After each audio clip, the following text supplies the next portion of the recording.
Hello everyone, দিনটা ছিল 11 August আর আমরা চলে গেছিলাম টেস্ট অ্যান্ড বাইতে, কারণ সেখান থেকে আমাদের ইনভাইট করা ছিল ফর ইস 2 ইয়ার্স বার্থডে। তো গাইস সেখানে যাওয়ার পরে কিন্তু এত ধরনের খাবার অ্যাভেলেবেল দেখতে পেয়েছি।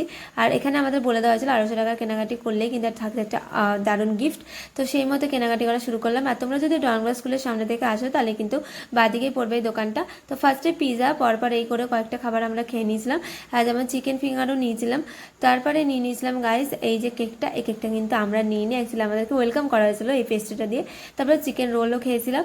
তো সব কিছু খাওয়ার পর আমাদের 250 টাকা কমপ্লিট। অ্যান্ড দেন গাইস আমাদের পাওয়া ওদের থেকে যে গিফট আমরা পেয়েছিলাম সেটা আমার হাতে গাইস, মানে গিফটটা কিন্তু দারুণ হয়েছে, কারণ চিনামাটির একটা কাপ দিয়েছিল। ফার্স্ট টাইম এরকম কিছু অ্যাটেন্ড করে বেশ ভালো লাগছিল। তারপর সামনে দেখতে পেলাম যে ডানাওয়ালা একটা পোস্টার, যেটা সামনে দাঁড়িয়ে একটু ঢং করে নিলাম, কারণ তোমাদের সাথে শেয়ার করতে হবে। তারপরে খেয়েছিলাম ফার্স্ট টাইমের জন্য এই 5 স্টারটা, যেটা ছিল অরিও ফ্লেভার। তো গাইস এই করে আজকের দিনটা শেষ করলাম। দেখা হবে নেক্সট ভিডিওতে। আজকের মতো টাটা।